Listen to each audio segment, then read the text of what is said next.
Saya seorang ikhwan. Kalau laki-laki ikhwan, kalau perempuan akhwat. Dalam Islam jenis kelamin cuma ada dua, ikhwan dan akhwat. Tak ada wanwat. Ikhwan dan akhwat. Saya ikhwan, berarti laki-laki. Saya ingin nikah, alhamdulillah. Cuma calon mertua saya minta resepsi. Bagus. Ada seorang sahabat Nabi namanya Abdurrahman bin Auf. Siapa namanya? Abdurrahman bin Auf. Tangannya kuning-kuning bekas minyak za'faran. Minyak za'faran dipakai ketika orang nikah. Nabi nanya, Abdurrahman bin Auf, iya, itu tanganmu kuning-kuning. Iya. Kamu nikah? Iya. Aulim walau bisatin, potonglah kambing. Kenapa enggak buat resepsi? Calon mertua minta resepsi, bagus. Tapi harus megah. Wa na'uzubillah.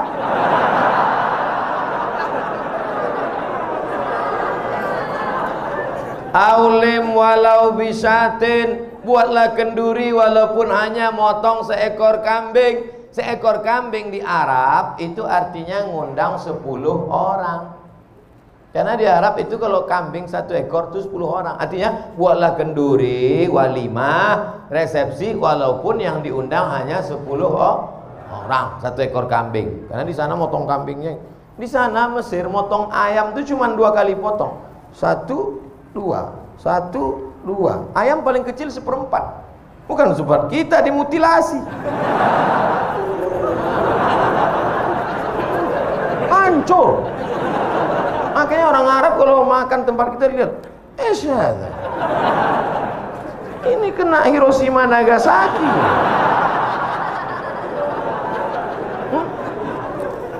Wahai ibu-ibu yang berada di bawah, saya minta malam tahun baru hijrah ini hanya 1 permintaanku, Bu, turunkan harga mahar. Takbir. Takbir. Ketahuan tak bermodal. Yang penting anakmu menikah dengan laki-laki yang soleh-soleh ini, soleh. Aku bersaksi di hadapan Allah bahwa yang ada di hadapanku ini adalah pemuda yang soleh-soleh. Mereka sudah mau datang ke masjid, sholat berjamaah, meninggalkan segala macam aktivitas malam ini. Tiba-tiba datang dia meminang anak gadismu dengan cara yang baik. Bapak, saya mau hubungan ini tidak hanya sekedar pertemanan, tapi ingin lebih dekat, mau minang. Apa nanti datang-datang sini? Naik apa tadi kemari? Naik Grab, Pak. Pulang.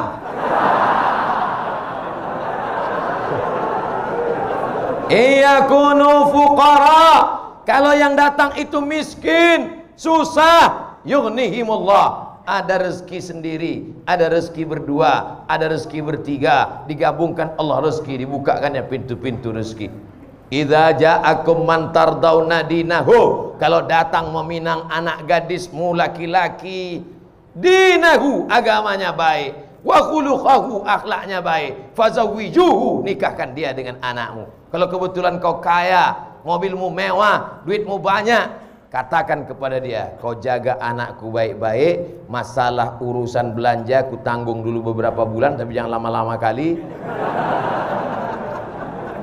Sementara Allah bukakan pintu rezeki untukmu. Tapi kalau kau macam-macam sama anakku, ku habisi kau nanti. Cuman saya baru nabung, Pak Ustadz. Saya mau terus apa mundur, Pak Ustaz? Pantang mundur. Lanjutkan. Jangan mundur. Jangan mundur. Setapak pun kau jangan mundur. Allah bersamamu. Minjam uang, Pak Ustaz? Enggak ada.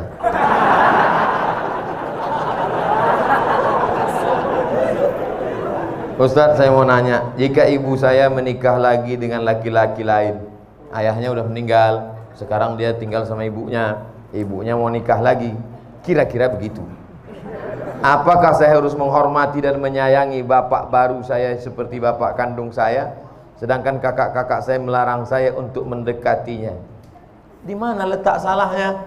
Bapakmu yang baru itu rajin sholat berjamaah ke Jami' Al-Abrar, dia mendengarkan ceramah Ustadz Somad, dan dia pula orang yang baik, sopan santun, kau tidak suka hanya karena dia bukan bapakmu, itu takdir Allah.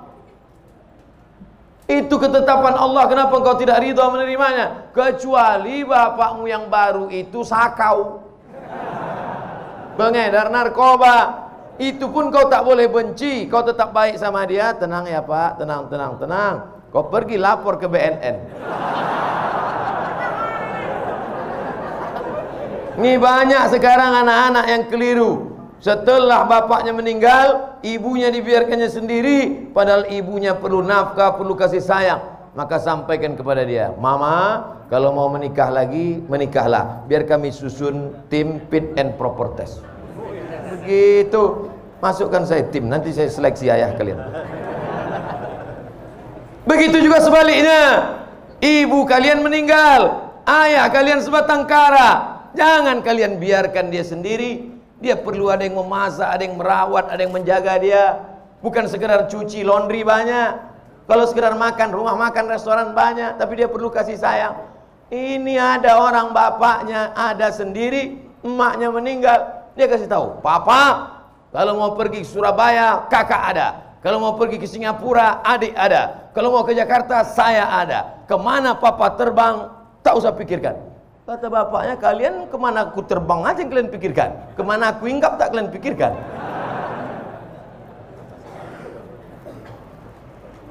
Saya ingin nanya, saya punya saudara. Di saat orang tua kami belum meninggal, sudah meninggalkan wasiat dalam warisan.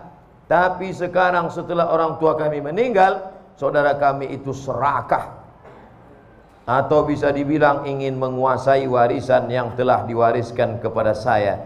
Bagaimana tanggapan Ustadz tentang kejadian ini? Lapor ke pengadilan agama. Di sana ada jurusita. Di sana ada formulirnya. Nama yang meninggal, isi. Ahli waris, isi. Sebutkan semua ahli waris. Lalu serahkan ke pengadilan. Nanti keluar, ini dapat sekian, istri dapat 1/8, karena ada anak dapat 1/4, anak laki-laki 2 kali bagian anak perempuan. Dulu ada wasiat tidak boleh lebih dari 1/3 harta. Maka tunjukkan sama dia, Bang, kakak, brother, nih jatah saya. Kalau kau macam-macam, ku jebloskan kau ke penjara. Tentu tidak kasar begitu, lembut. Abang, kau dari rahim yang sama dengan aku. Aku tak ingin menganiayamu. Aku buat laporan ini bukan karena aku dengki dan marah, tapi karena aku tak ingin kau makan haram. Keras sekali Pak Ustaz. Aku tak ingin kau makan haram. Kalau ada kalian menuntut adik, abang, kakak, itu bukan berarti zalim, tapi menjaga dia, anaknya dan istrinya supaya jangan sampai makan haram. Bayangkan ini kalau didiamkan, dikuasainya harta warisan, tanah dikuasainya, kebun dikuasainya, angkot dikuasainya, makan haram dia, anaknya, cucunya, istrinya. Maka selamatkan saudara ini dengan cara menegakkan hukum warisan ke kantor pengadilan agama. Ada jurusita, disita nanti itu. Saya sudah setahun hijrah. Lalu belum lama ini saya bertemu kembali dan dengan mantan yang dulu pernah saya kenal. Berarti CLBK, cucian lama belum kering. Anak-anak ketawa macam paham.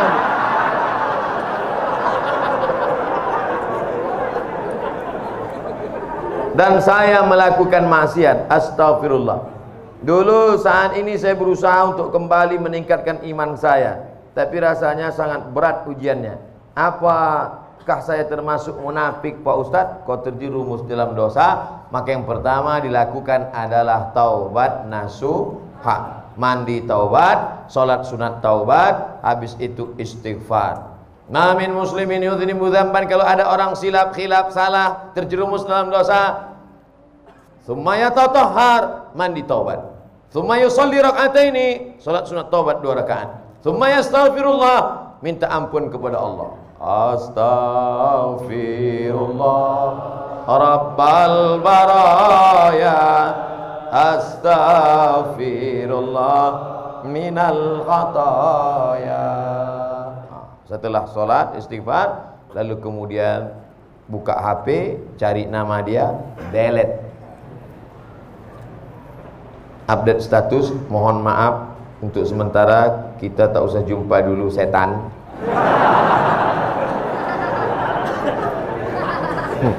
Inna syaitana lakum aduun, setan itu musuh bagi kamu, fattakhidhuhu aduwa, jadikan dia sebagai musuh. Setan tidak pernah ngajak selingkuh.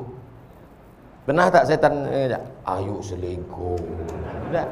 Setan mengajak dari langkah pertama, tukar nomor, kirim WA, ASL please. La tattabi'u khutuwatis syaitan, jangan ikuti langkah-langkah setan, karena setan punya trik, punya tipuan-tipuan. Oleh sebab itu jaga. Adapun engkau supaya jangan lagi kembali ke mantan, supaya cepatlah cari perempuan solehah, mudah-mudahan menikah tahun ini. Tanggal nggak penting, yang penting tahun. Karena banyak juga orang kapan nikah, bulan Mei Ustaz. Tanggalnya tahunnya pun nggak pasti Ustaz. Sebelum berakhir 2019, mudah-mudahan yang sudah mau nikah menikah. Azam, tekad kuat, nikah, istikharah. Kamu kenapa belum juga nikah? Calon saya 2 Pak Ustaz. Sudah istikharah? Sudah Pak Ustaz. Terus mana yang kelihatan? Dua-duanya. Jadi belum putus istikharah. Kalau udah istikharah putus, tinggal 1. Yang lain itu tereliminasi. Apa hukum orang suka zina, mabuk, tapi suka sholat? Man sholatuhu lam tanhahu anil fahsya'i wal munkar. Siapa yang sholatnya tidak mencegah dirinya dari perbuatan keji dan mungkar, falam yazdad illa bu'dan, maka dia bukan makin dekat pada Allah, tapi makin jauh. Oleh sebab itu kita mesti menjauhkan dari segala perbuatan ini. Tinggalkan, buat komunitas pemuda hijrah, masyarakat remaja Masjid Jami Al-Abrar, berteman dengan orang-orang baik, ikut maulid, ikut pengajian, jangan lagi terjerumus pada perbuatan ini. Mudah-mudahan Allah membukakan pintu rezeki dan keberkahan. Bagaimana cara agar hijrah kita istiqomah? Pertama, an-nadamu fil qalbi, menyesal dalam hati, wal iqraru bil lisani, diucapkan dengan lidah, astagfirullah, wal amalu bil arkani, diamalkan dengan anggota tubuh, rajin sholat, rajin pengajian.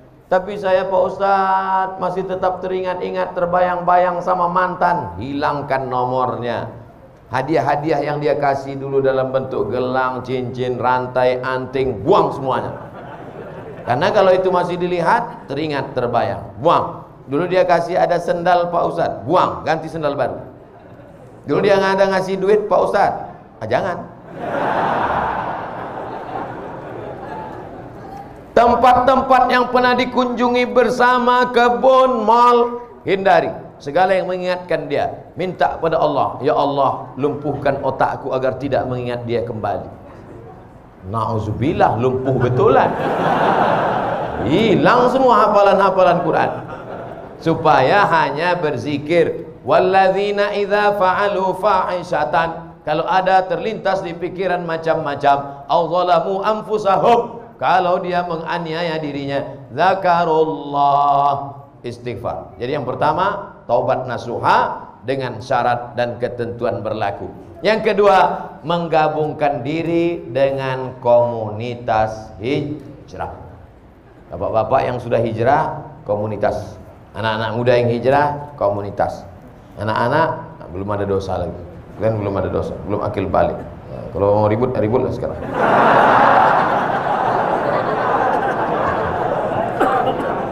Gabungkan diri, karena ini lemah. Satu pohon kayu di tengah hutan, datang angin kencang, patah. Dengan angin puting beliung, tercabut. Tapi kalau dia di tengah kayu-kayu lain, angin kencang dia slow. Datang angin kencang, dia slow aja. Kenapa? Yang pinggir-pinggir itu yang kena. Nah, inilah makanya berjamaah. Alaikum bil jamaah. Ini kalau kita ramai begini, setan-setan takut. Paling cuma ngintip-ngintip dari gelap-gelap. Makanya hari raya kurban, Idul Fitri, Idul Adha ramai. Untuk apa? Untuk menguatkan. Ini malam ini tabligh akbar ini ramai begini. Wah, yang selama ini imannya down, melihat orang ramai bangkit lagi. Takbir. Bangkit dia. Begitu nanti pulang sendirian, lobek. Makanya harus terus pulang tidur. Besok jamaah subuh. Di kampus, di sekolah, di kantor lagi bangun pengajian. Komunitas FPI, komunitas jamaah, komunitas Born to Ride, Ride to Jannah. Geng motor. Kap 70. Mantap. Touring. Mana-mana. Touringnya bukan tanggung, 6 jam. Di bengkel 4 jam. Enggak apa-apa. Yang penting kebersamaannya, bro. Bukan yang kau kendarai, bukan tujuannya, tapi ada kebersamaan. Pas lagi naik, kawan dorong di belakang. Betul, yang penting kebersamaan. Kata kawan di belakang, aku udah mau mampus, kau yang enak.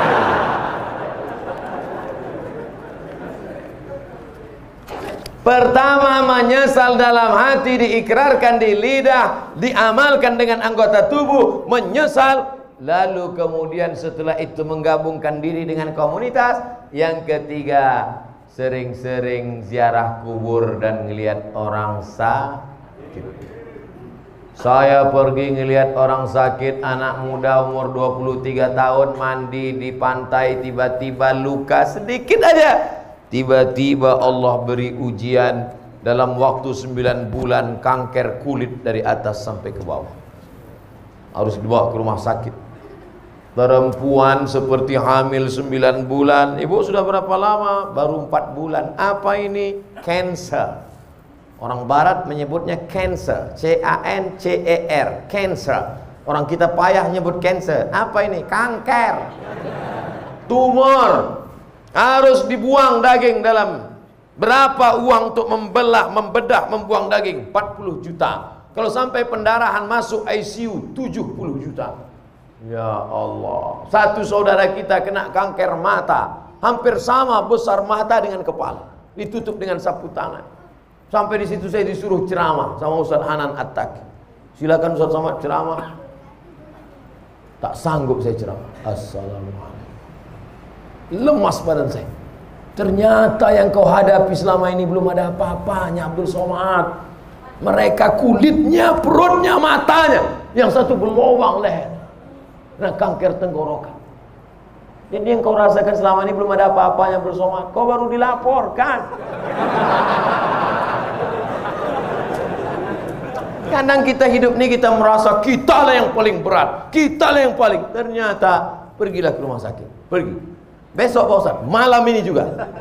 Pulang dari sini, pergi ke rumah sakit. Kalau security-nya nanya, mau kemana Pak? Jenguk. Ada keluarga yang sakit? Enggak ada.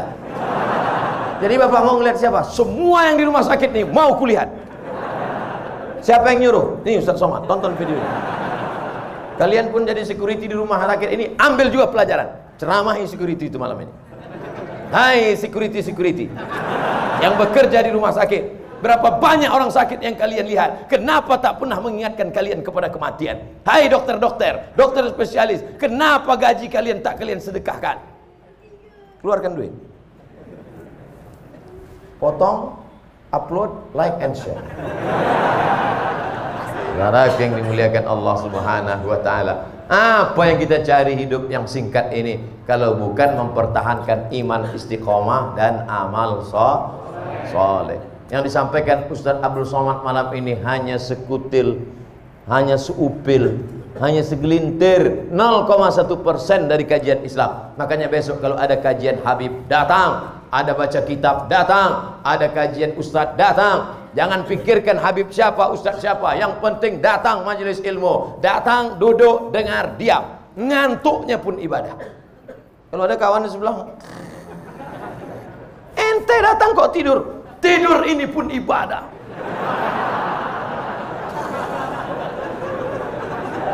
Masya Allah, tabarakallah. Untuk mengharapkan keberkahan dari Allah Subhanahu wa Ta'ala, mari kita sama-sama berdoa dengan kemuliaan surat Al-Fatihah. A'udzu billahi minasy syaithanir rajim. Bismillahirrahmanirrahim. Alhamdulillahi rabbil alamin. Ar-Rahmanir Rahim. Maliki yaumiddin. Iyyaka na'budu wa iyyaka nasta'in. Ihdinas siratal mustaqim. Siratal ladzina an'amta 'alaihim ghairil maghdubi 'alaihim waladdallin. Amin. Allahumma salli ala sayyidina Muhammad wa ala ali sayyidina Muhammad. Allahumma inna natawassalu ilaika bijahi nabiyyika Muhammad sallallahu alaihi wasallam wa bisirril Fatihah. Kami memohon kepada Engkau dengan kemuliaan Nabi Muhammad dan kemuliaan surat Al-Fatihah, antu yassir lana umurana, mudahkan segala urusan kami ya Allah, umurat dunia wal akhirah, urusan dunia dan di akhirat ya Allah. Wa antu farrij kurubana, lepaskan kami dari segala masalah hidup dan mati ya Allah. Wa antaftah lana futuhal arifin, bukakan pintu hati kami untuk menerima ilmu dan mengamalkannya ya Allah. Allahumma faqihna fid din, dalamkan ilmu agama kami ya Allah. Wa 'allimna ta'wil, ajarkan anak cucu kami pengetahuan agama yang benar ya Allah. Allahumma ja'al abna'ana wa banatina min huffazil Quran wal hafizat. Jadikan generasi muda kami menjadi para penghafal Al-Quran. Minal mujahidina fisabilik.